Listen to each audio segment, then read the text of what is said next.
Welcome to Truly Scary High School Stories. Smash like and subscribe to tread the thin line between reality and the surreal. Let's begin our eerie expedition. Westlake High School, shrouded in the orange hues of twilight, held secrets. Among them, Room 101 whispered about in hushed tones, an urban legend that piqued curiosity and ignited fear in equal measure. Avery, a senior, had heard the tales. Students who entered after the final bell never emerged the same, if at all. She'd always brushed them off as mere ghost stories. That is, until Jordan disappeared. Jordan, her confidant, her anchor in the often tumultuous sea of high school life, had been given detention for a prank gone awry. It was supposed to be harmless, an hour in Room 101 after school. But as the sun dipped below the horizon that day, Jordan didn't reappear. The next morning, it was as if he had vanished into thin air. Teachers skirted questions with practiced indifference. Fellow students seemed unnervingly oblivious to his absence. Avery, however, refused to let go. Jordan existed. He mattered. Days turned into restless nights, scouring the internet for anything that might explain the phenomena of Room 101. It was during one of these late-night sessions, buried under a stack of online forums and dubious blog posts, that Avery discovered a mention of an old journal belonging to a student who had vanished decades ago under eerily similar circumstances. Determination set in her green eyes. Avery made her decision. She would break into the school, find Room 101, and uncover its secrets. Under the cloak of darkness, equipped with nothing but a flashlight, her worn-out backpack, and an indomitable spirit, Avery infiltrated Westlake High. The school, a labyrinth of shadows and silence, seemed to watch her every move. She found Room 101 almost too easily, as if it were waiting for her. The door, a nondescript barrier to an unknown horror, creaked open under her trembling hand. Stepping inside, Avery braced herself. The room was cold, unnaturally so, and as she crossed the threshold, a sudden vertiginous sensation overcame her. Reality warped, and she stumbled into a dimension wholly alien and yet disturbingly familiar. The twisted hallway of Westlake High stretched before her, its walls pulsating with a grotesque life of their own. Desks and lockers melded into the architecture, forming a macabre mosaic of academic dread. It was here, in this nightmarish tableau, that Avery encountered her first horror, a creature born of rejection, its many eyes weeping tears of loneliness, its voice a cacophony of whispered insults and scorned pleas. Avery, frozen by fear, realized the creature fed on her deep-seated anxiety of not belonging, of being alone. With a surge of clarity, she broke its gaze, running past it, the monster's wails fading into the distance. Her resolve strengthened. Avery was not just seeking Jordan, but facing the embodiment of her own fears. Navigating the labyrinthine corridors, Avery finally came upon the dimensional library, a repository of fears where each book pulsed with the nightmares of Westlake High's students. Amongst the towering shelves and shadowed aisles, she found Jordan, motionless, his eyes haunted. "Jordan!" Avery's voice cracked the silence like a whip. At the sound of her voice, he stirred, as if waking from a deep, dreadful dream. "Avery? I thought I was alone here? Forever." Jordan's voice was a whisper, heavy with despair. "No, we're getting out of here together," Avery declared, her determination unwavering. But as they prepared to face the terrors that lay ahead, Avery couldn't shake the feeling that the worst was yet to come. Their journey through this twisted dimension was only just beginning. As Avery and Jordan ventured deeper into the dimensional library, its shelves towering like silent sentinels, they encountered the personal monsters they had unwittingly nurtured with their deepest fears. Avery's came first, a towering, inky black figure, its form constantly shifting, representing her terror of failure and the subsequent loss of control over her life. Its silhouette seemed to pull the very light into its void, an abyss from which stark, accusatory voices emerged, echoing her own insecurities. Jordan stood paralyzed, watching as Avery squared off with the manifestation of her dread.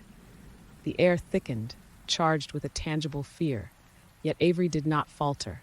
She realized that to defeat this entity, she had to confront the very fears that gave it life. Drawing a deep breath, she faced the creature, her voice steady. "You are not my failure. You are my challenge." To her astonishment, the figure began to waver, its form blurring as if unable to maintain its menacing presence in the face of her conviction. Emboldened by Avery's victory, Jordan turned to face his own horror. A spectral figure, hunched and cloaked, mirrored his social anxieties, whispering distorted reflections of his deepest insecurities about belonging and being understood. In its presence, Jordan felt the weight of isolation, the cold grip of anxiety tightening around him. But witnessing Avery's courage stirred something within. He understood then that his power lay not in avoiding fear, but in embracing and transcending it. With a newfound resolve, he addressed the apparition. I am more than my fears. I am defined by how I rise above them. Like Avery's, his figure started to dissolve, its whispers fading into a hushed silence. Together, they navigated the labyrinth of the library, guided by Avery's artistic intuition. She had begun to see patterns in the arrangement of the books, each a representation of student fears. They led to the heart of the dimension, where the core entity resided, a colossal, amorphous beast that thrived on the collective fears of Westlake High's students. It pulsated with a dark energy, a living nightmare that sought to ensnare Avery and Jordan in its eternal torment. The confrontation was inevitable. The air crackled with a palpable dread as they faced the entity, its form too horrific to fully comprehend. But they were not the same students who had entered room 101. Through confronting their fears, they had unearthed a strength neither knew they possessed. Avery, her resolve fortified by each overcome fear, approached the entity. You thrive on our insecurities, but they no longer control us, she declared, her voice echoing through the library. As if in response, the entity writhed, its form fluctuating wildly as it tried to intimidate them with manifestations of their worst nightmares. Jordan, standing alongside Avery, added, We acknowledge our fears, but we will not be defined by them. Their united front, a testament to their growth, infused the air with an aura of defiance. The entity, weakened by their resilience, began to shrink, its roiling mass diminishing as it lost its grip on them. Avery and Jordan watched as the terror that had seemed insurmountable dissolved into wisps of shadow, leaving behind a profound silence. In that moment, they understood. They had not only confronted the manifestations of their fears, but had also faced the parts of themselves that had given those fears power. And in doing so, they had found the strength to break free from the entity's hold, paving the way for their escape from the twisted dimension. With the core entity defeated and their fears acknowledged, if not entirely vanquished, Avery and Jordan made their way back through the labyrinth of the dimensional library, the oppressive atmosphere dissipating around them. The path that once seemed convoluted now appeared almost welcoming, as if the very architecture of this place had changed in response to their triumph. Finally, they found themselves standing before the doorway that led back to room 101. The door, once an unassuming barrier between realities, now seemed like a monumental threshold. Avery reached out, her hand hovering over the doorknob, sharing a glance with Jordan that carried the weight of their shared ordeal. With a collective breath, they stepped through together. The transition was disorienting, a momentary immersion in darkness followed by the stark, fluorescent light of room 101, the cursed classroom, the source of so many whispered rumors, and the entrance to a dimension of fear appeared just as any other room. The desks were in neat rows. Chalk dust lingered in the air, mundane. Yet to Avery and Jordan, it was anything but. They emerged to find the school before sunrise, the early morning light casting long shadows in the empty hallways. Together, they walked in silence, a comforting presence to each other, out of the building that had been the stage for their most harrowing experience. In the days that followed, Avery and Jordan observed room 101 being sealed off. The administration declared it structurally unsound, but the duo knew the truth. The curse of room 101 was no more, its doorway to a dimension of fear closed by their actions. Yet the echoes of their journey lingered, imprinted in their minds. They returned to their everyday lives, but the resonance of their experience in that other dimension remained, a haunting melody only they could hear. The battles they had fought there were deeply personal, yet they emerged with a newfound understanding of themselves and each other. They realized that while they had faced physical manifestations of their fears, The true battle was internal, one that wouldn't end with the ceiling of room 101. The conclusion of their ordeal marked not an end, but a beginning. Avery found herself drawing more, her sketches imbued with a depth and emotion she hadn't realized she could express. Jordan, too, discovered a voice he had suppressed, engaging more with those around him, his fears of isolation and misunderstanding no longer silencing him.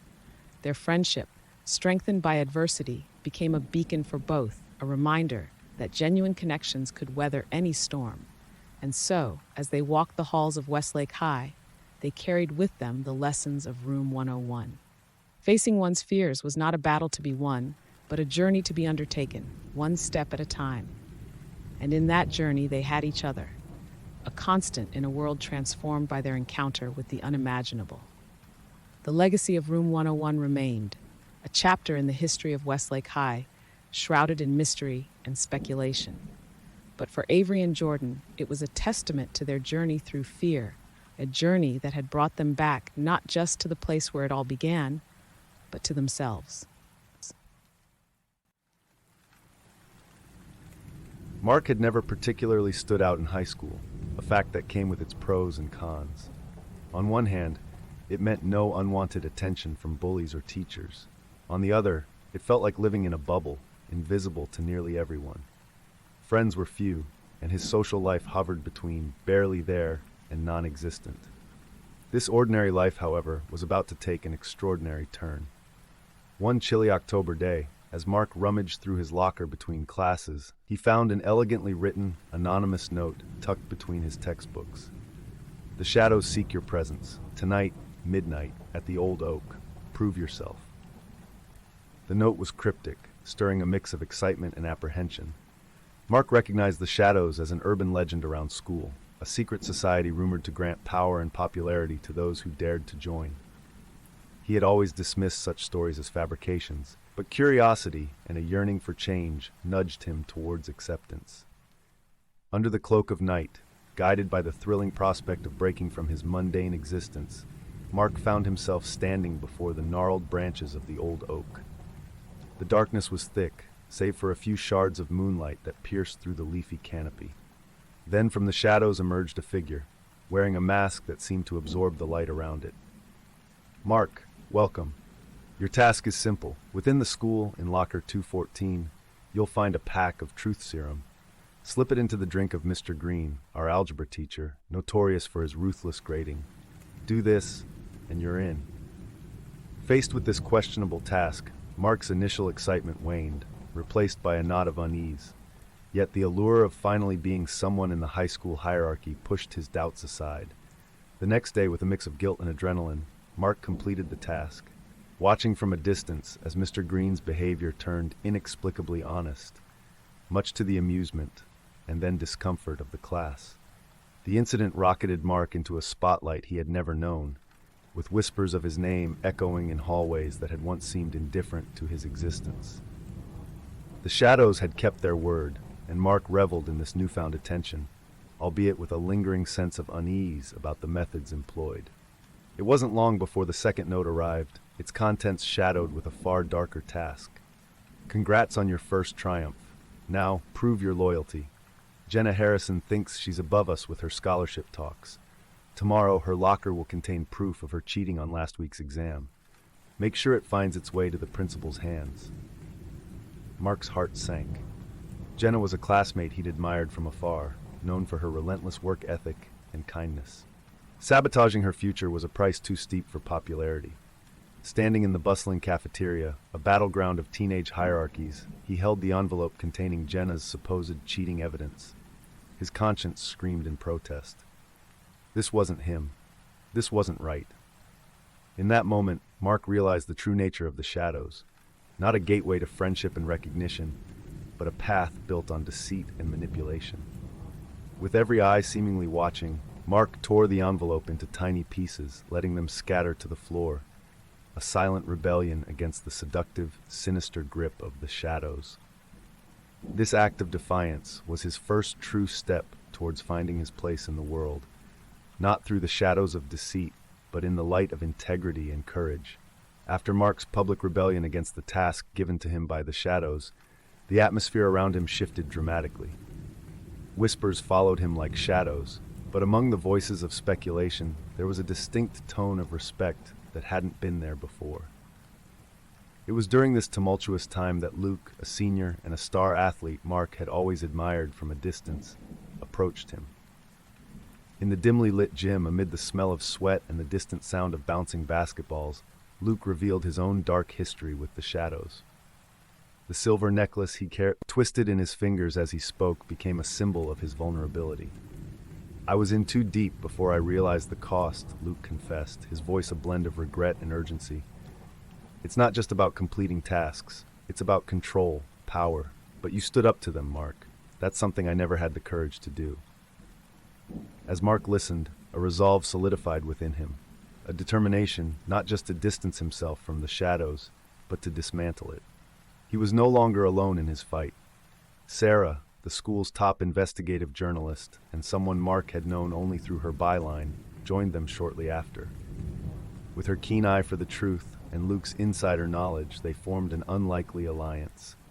Their first collaborative effort led them to the school's old library, a near-forgotten labyrinth of books and records. It was there, in the dust of neglect, that they uncovered the roots of the shadows. Old yearbooks hinted at the society's existence for decades, and cryptic marginalia pointed towards a history of manipulation and a sinister purpose far beyond high school pranks or social climbing. This discovery was more than a revelation. It was a declaration of war against the students and the ethos the shadows thrived on.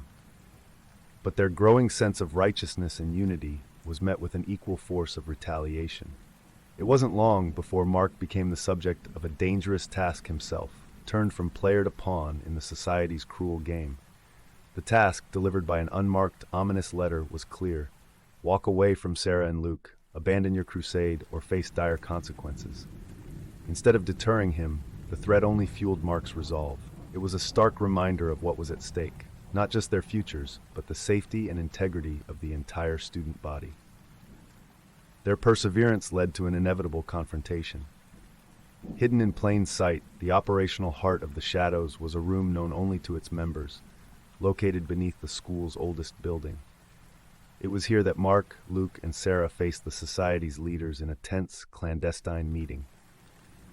Lit only by flickering candles, the room palpitated with the energy of countless secrets.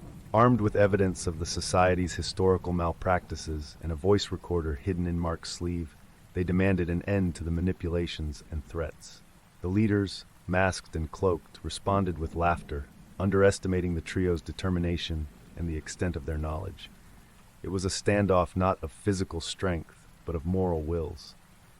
Mark, once an invisible junior, stood at the forefront, no longer an aimless teenager, but a driven young adult fighting for justice. The meeting ended with veiled threats from the leaders, but the trio emerged undeterred, a step closer to exposing the shadows' grasp on the school. This confrontation solidified their bond and purpose. They were no longer fighting just to escape the clutches of a high school secret society. They were battling for the soul of their school, armed with the truth and a newfound courage. The final act of defiance against the shadows required more than just courage. It demanded a strategic precision that Mark, Luke, and Sarah had been meticulously planning. Their opportunity came with the society's annual final gathering, a night where its influence and power were displayed in full force, hidden beneath the guise of an extravagant underworld masquerade. The trio's plan was clear: invade the gathering, expose the leaders and their manipulative deeds to the authorities, and dismantle the shadows once and for all. Mark, with the voice recorder still securely tucked in his sleeve, felt a weight in his heart. This wasn't just about ending a dangerous game. It was about reclaiming their lives and those of future students from the clutches of an unseen enemy. Guided by Luke's inside knowledge, they navigated the school's secret passages that led to an underground chamber, a space that echoed with whispers of the past and the laughter of the unaware.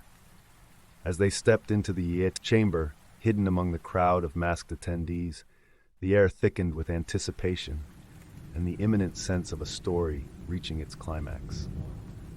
The meeting commenced with the society's leaders, their identities hidden behind ornate masks, boasting of their exploits and the future they envisioned under their dominion. Mark felt a surge of anger and determination as he listened to their twisted vision of control and influence.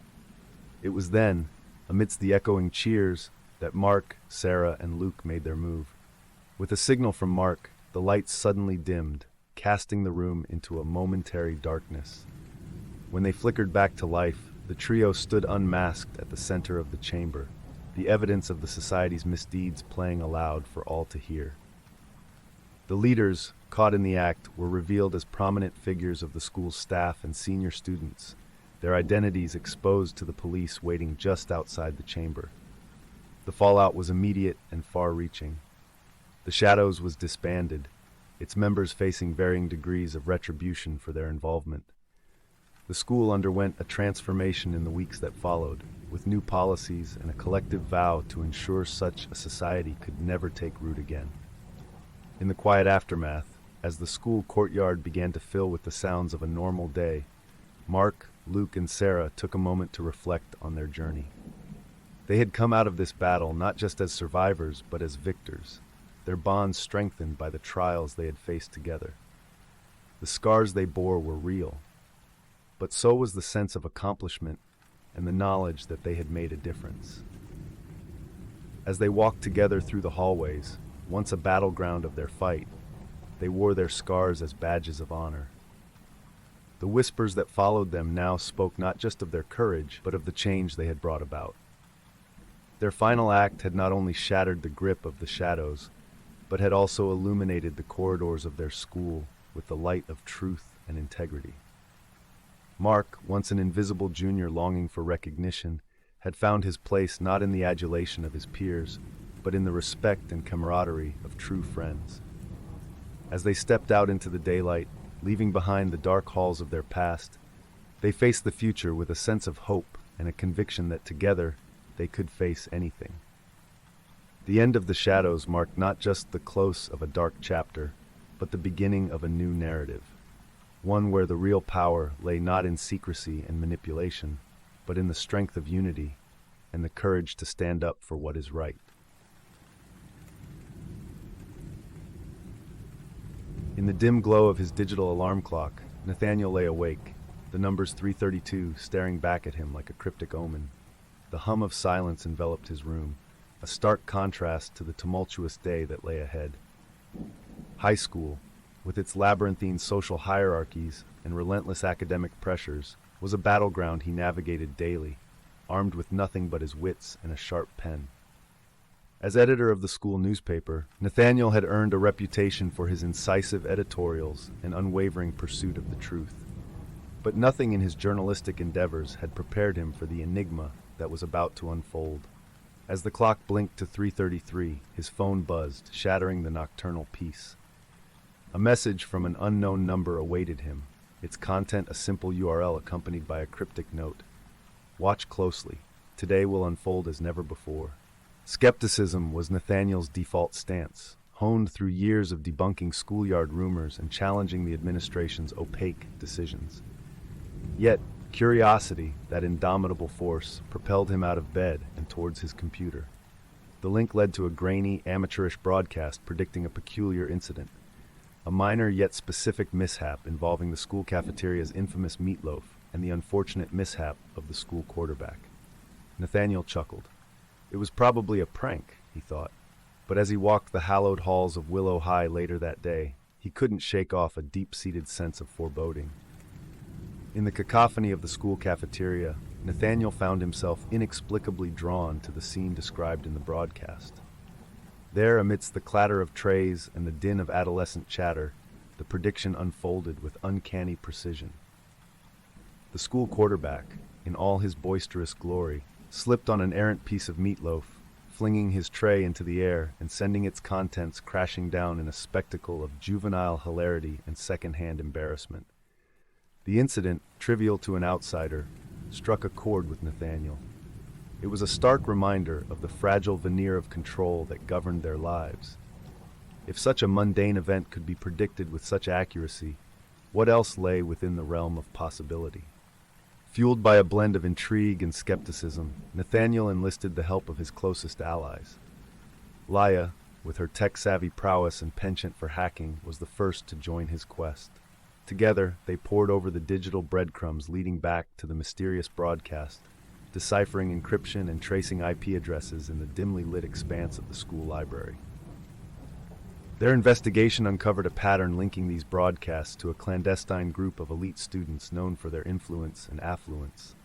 As they delved deeper, Marcus, ever the loyal confidant, joined their ranks, injecting much-needed humor and perspective into their increasingly perilous endeavor.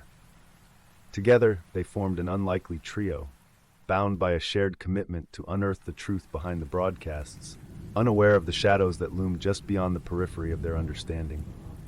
Their investigation, while still in its nascent stages, had already begun to ruffle feathers. Whispers of their inquiries echoed through the hallowed halls of Willow High, catching the attention of unseen watchers. Nathaniel, Leah, and Marcus found themselves at the precipice of a revelation that promised to shake the very foundations of their understanding of power and influence within the microcosm of high school society. As the sun dipped below the horizon, casting long shadows across their clandestine meeting in Marcus's backyard, a resolve steeled within them. They were no longer mere students. They were crusaders on the brink of exposing a conspiracy that thrived in the unseen corridors of their everyday lives. The game had changed, and so had they. But as they would soon discover, some secrets wield the power to change everything, challenging the very fabric of their reality and the bonds that held them together. The stakes escalated rapidly as the trio's investigation into the broadcasts intensified. What began as a curiosity-driven pursuit quickly morphed into a perilous game of cat and mouse. Nathaniel, Leah, and Marcus, once mere spectators in the grand theater of high school politics, now found themselves squarely in the spotlight, and not everyone was pleased with their newfound prominence.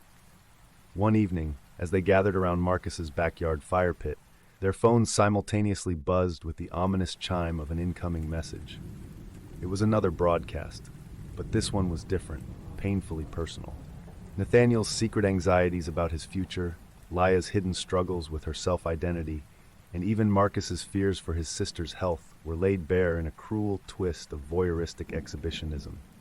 The message was clear: back off, or the entire school would be privy to their vulnerabilities. The air grew thick with tension as they processed the gravity of the threat. The broadcasts, once a curious anomaly, were now a sinister force intent on keeping its machinations shrouded in secrecy. The trio realized that their investigation had veered into dangerous waters, stirring the ire of those who lurked in the shadows of Willow High's elite. Despite the palpable fear that clung to them like a second skin, Nathaniel, Leah, and Marcus refused to be cowed into submission. Marcus, with a wry smile that belied his nervous energy, quipped about them being officially too cool to ignore now. Leah, her fingers flying over her laptop keyboard, channeled her frustration into finding a vulnerability in the broadcast system. Nathaniel, for his part, felt a resurgence of purpose, a determination to bring the truth to light, regardless of the personal cost. Their resolve was put to the test when they encountered the elite group responsible for the broadcasts in a secluded school hallway. The confrontation was charged with hostility, the air crackling with unspoken threats.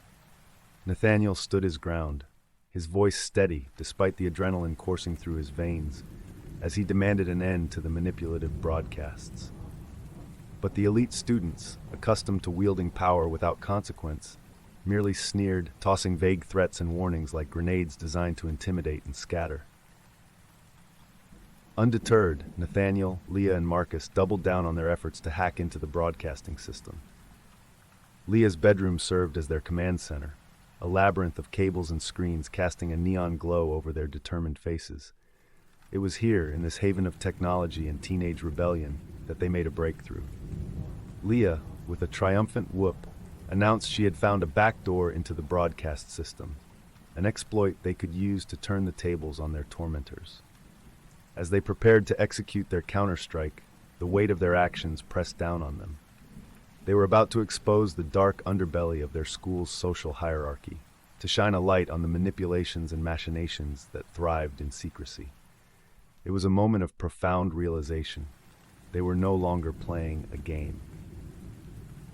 They were waging a war for the soul of Willow High. The plan was simple, yet audacious. Hijack the next live broadcast and reveal the truth about the elite students' conspiracy. As they set their plan in motion, the computer lab transformed into the stage for their rebellion. Nathaniel, Leah, and Marcus worked in perfect sync, their individual strengths coalescing into a formidable force. With each keystroke, they inched closer to their moment of truth. Unaware of the eyes watching them from the shadows, the forces rallying against their quest for justice. As the broadcast went live, the trio held their breath, the gravity of their actions settling over them like a cloak. They were about to change the course of their high school experience forever, for better or worse. The air in the computer lab was electric with anticipation as Nathaniel, Leah, and Marcus prepared to unveil the truth in a counter-broadcast. Leah's fingers danced over the keyboard, breaching the final layer of security while Nathaniel readied his notes, and Marcus kept a vigilant watch at the door. It was a moment they had all been building towards, the climax of their collective courage and tenacity. As the broadcast began, Nathaniel's voice filled the airwaves, steady and compelling. He detailed the manipulations and secrets of the elite group, exposing their schemes with irrefutable evidence that Leah had extracted from their own digital footprint. The revelations cascaded like dominoes, each new truth landing with the force of a meteor, shattering the illusions of harmony and order that the elite had so meticulously crafted. Around the school, students paused, their attention riveted to screens broadcasting Nathaniel's revelations.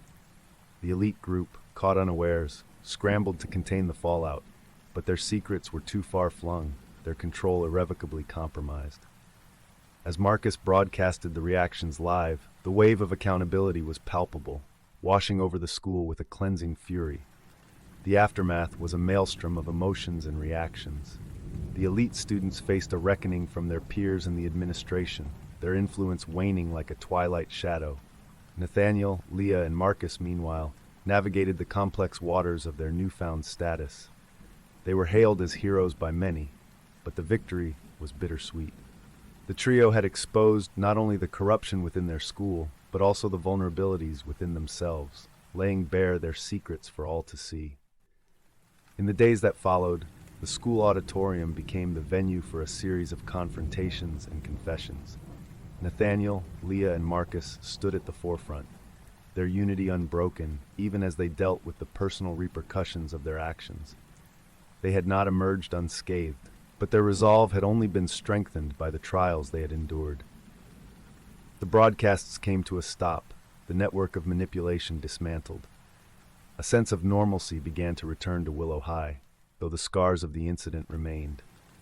Nathaniel, in a quiet moment of reflection, realized the depth of their impact.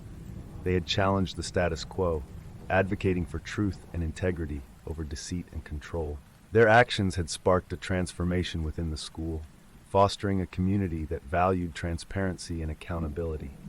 As Nathaniel walked the familiar halls of Willow High, he understood that their experience was a testament to the power of unity and the indomitable spirit of youth. The broadcasts had ceased, but their legacy endured, a beacon of hope in the relentless pursuit of justice. Leah, Marcus, and he had truly changed the course of their high school experience, not just for themselves, but for every student who walked the halls of Willow High. In the end, Nathaniel realized that their journey was a poignant reminder of the complexities of truth, the nuances of bravery, and the enduring strength of friendship. The trio had faced their darkest fears and emerged victorious, forever altering the fabric of their lives and the history of their school. Willow High would never be the same, and neither would they. Sophie's first day at Westlake High was like stepping into a meticulously scripted play where everyone knew their lines but her. The corridors, awash in morning sunlight, buzzed with the cacophony of locker doors slamming, laughter, and the intermittent drone of the morning announcements. Sophie maneuvered through the sea of students with practiced ease, a byproduct of being the new kid more times than she cared to count. Her green eyes, bright with a mix of anxiety and curiosity, surveyed her surroundings, desperately seeking a landmark in the shifting sands of high school social geography. She found temporary refuge in the corner of the school library, a space filled with the scent of aged paper and whispers. It was here, hidden behind a stack of historical fiction, that Sophie first encountered the whispers of Westridge. Two girls, their voices low and tinged with malice, were discussing a fellow student, Tyler, with an intensity that caught Sophie's attention. "He won't know what hit him," one of them murmured, a sinister satisfaction lacing her words. Sophie shook off the uneasy feeling that crept over her, attributing it to the usual high school cruelty. The following day, through a throng of hushed voices and pointed fingers, Sophie witnessed Tyler's precipitous fall from grace. A scandal, whispered into existence by unknown lips, had snatched away his scholarship and his future. The precision of the event, mirroring the whispered prophecy, rooted a chilling suspicion in Sophie's mind. Could words wield such devastating power? Determined to lean away from her instinct to fade into the background, Sophie's curiosity morphed into a resolve. She needed allies. Her gaze met Mark's across the crowded cafeteria. The star athlete with a reputation for kindness, Mark had offered Sophie an easy smile on her first daunting day, a gesture of goodwill in the unforgiving social economy of high school. Finding Mark was straightforward enough, but convincing him that something sinister was wicking through the school's very walls was another matter. Under the flickering fluorescence of the school's cafe, Sophie laid out her observations. Mark, his blue eyes reflecting the gravity of her words, was intrigued more by the earnestness in Sophie's voice than by the tale itself. He agreed to help, more for her sake than out of belief. Lily's allegiance came as a surprise. Known for her sharp wit and sharper intelligence, Lily was a self-professed history buff with an uncanny ability to unearth the forgotten and the overlooked. They found her tucked away in a quiet corner of the science lab, her pink hair a vibrant declaration of independence in the sterile environment. With a combination of logic, persuasion, and a healthy dose of undeniable evidence, Sophie and Mark presented their case. Lily's keen eyes sparkled with interest beneath her glasses. "History is full of unexplained phenomena," she mused, her fingers drumming on a pile of ancient texts. "Count me in." United by curiosity and an undercurrent of fear, Sophie, Mark, and Lily delved deep into the whispered heart of Westlake High. Together, they were determined to uncover the truth behind the power that whispered calamity into reality, setting the stage for a confrontation with an unknown darkness. Sophie, once a silent observer of her own life's play, was scripting a new narrative, one that braved the shadows to seek the light. The trio's after-school investigation led them to the oldest part of Westlake High, a neglected wing that time and renovation had forgotten. The air was thick with dust, carrying the scent of decay, a pungent reminder of the century-old stones that formed the foundation of the school. It was here, amidst the shadows of the past, that they discovered the symbol that would forge the path forward in their quest. Carved into the wooden frame of an ancient doorway, hidden behind layers of peeling paint, was a symbol none of them recognized, a circle bisected by a line, with intricate runes etched along its perimeter.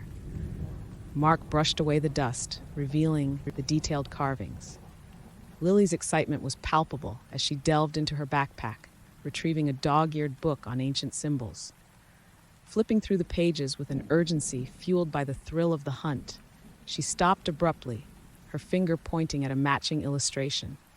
The text described it as a seal used to bind and control entities beyond human understanding. As they stood in the dim light, the implications of their discovery cast a heavier shadow than the dusk creeping through the broken windows. They were no longer dealing with mere rumors and high school gossip. They were unearthing secrets that tethered the supernatural to the very heart of Westridge. Their research took them beyond the confines of the forgotten wing, into the depths of the local library's history section. There, amongst ancient newspaper clippings and dusty tomes, they uncovered tales of Westridge's founding, stories that spoke of a pact with a mysterious entity. The founders had sought power and prosperity for their fledgling community, engaging in rituals that blurred the lines between malice and ambition, fear and respect. The revelation of the school's dark origins was a turning point. The entity that whispered tragedies into reality was not a recent phenomenon, but rather a malevolent presence that had been woven into the very fabric of Westridge since its inception. This entity, once bound by the seal they had discovered, seemed to have broken free, its influence growing unchecked throughout the years. With each piece of the puzzle falling into place, the weight of their discovery pressed heavily upon them. They were no longer fighting to unravel a mystery. They were battling to reseal an ancient evil that threatened to consume their lives and the very soul of Westridge High.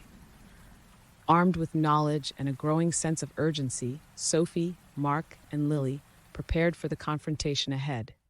They had uncovered the foundation of the whispers that wove through the halls of Westridge, an entity that thrived on chaos and fear. Now, they needed to find a way to bind it once more, to silence the whispers before they spelled ruin for everyone connected to the school. The task was daunting, but the strength they found in each other, in the unity of their purpose, fortified their resolve. They were ready to face the darkness, to stand against an evil that sought silence through whispers. In the abandoned classroom that served as their makeshift war room, Sophie, Mark, and Lily spread out their accumulated knowledge like generals plotting their final offensive. The ancient book lay open, its pages containing the ritual bound to the seal, the key to rebinding the entity. It was clear that unity and a reversal of the whisper's power were essential. They needed to transform fear into hope, isolation into solidarity. The plan was simple, yet daring. They would confront the entity in the catacombs beneath Westridge, using its own mechanism of whispers against it to weave a new narrative of unity among the students. As night cloaked Westridge in shadow, the trio made their descent into the catacombs, the echo of their steps a testament to their resolve. The air grew colder, the oppressive weight of history pressing down upon them. They found the heart of the catacombs, a chamber where the air thrummed with unseen energy, the presence of the entity palpable. Sophie stepped forward, her voice steady as she addressed the darkness, her words a challenge and a beacon. Mark and Lily stood by her side, their unity a tangible force in the oppressive gloom. The entity responded, its whispers coalescing into a vortex of shadows, voices of despair and malice seeking to unmake their resolve. But Sophie, guided by the courage found in friendship and the clarity of their purpose, began to speak the words of the ritual, her voice a counterpoint to the darkness. Mark and Lily joined in, their voices intertwining with Sophie's in a chorus of defiance. Around them, words of hope began to echo, whispers of unity and strength from the students above, their collective voices bolstering the trio's efforts. The entity, starved of the fear and division it thrived upon, weakened, its form dissolving as the seal was restored, its whispers fading into silence. In the aftermath, as the first light of dawn filtered through the catacombs, Sophie, Mark, and Lily emerged, united by a bond forged in the crucible of their ordeal. Westridge High woke to a new day, the oppressive atmosphere of fear replaced by a cautious optimism.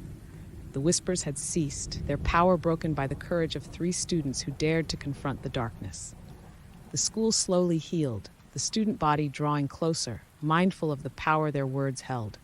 Sophie, Mark, and Lily returned to their lives, changed by their experience. Sophie found her voice, no longer the silent observer but a beacon of hope. Mark discovered a purpose beyond the accolades, his leadership qualities shining in new ways. And Lily, her sharp intellect and spirit undimmed, continued to seek out the mysteries of the world, steadfast in her quest for knowledge. Together they had faced the unknown, confronting the shadows of the past to secure the future. Westridge High would remember their tale, a story of courage, unity, and the power of voice.